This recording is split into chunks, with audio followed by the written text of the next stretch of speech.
मेरिया छावां मिठड़े मेरे गीत, ठंडिया मेरिया छावां मिठड़े मेरे गीत, जी आया नूं आखना मेरे काजी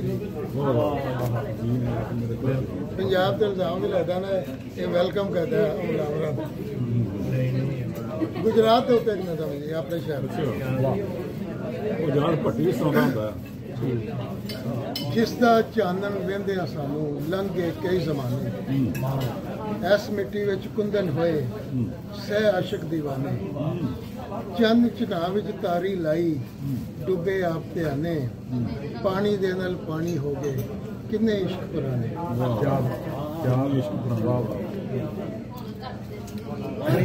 पानी हो गए किन्ने इश्क पुराने। एक नज़म है वंड 1947 अखबारां दे पॉइंट ऑफ व्यू नाल फुटपाथ ते रोंदा होया मंगत बच्चा, फुटपाथ ते रोंदा होया मंगत बच्चा, भुखन पाने बालां नूं रोकड़ियां नाल सुआंदी होई,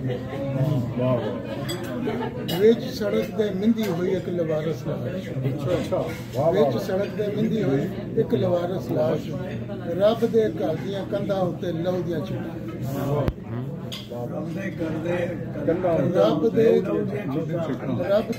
दियां कंधां उत्ते लहू दियां छिटां, मुआठां उत्ते डिग्या होया सजरा हुआ या फिर पहचान गया।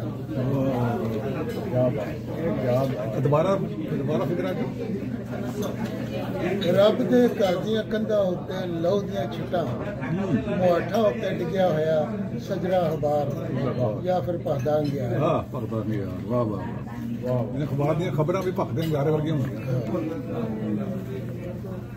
मुहाठ वेखो ना, लफज मुहाठ है।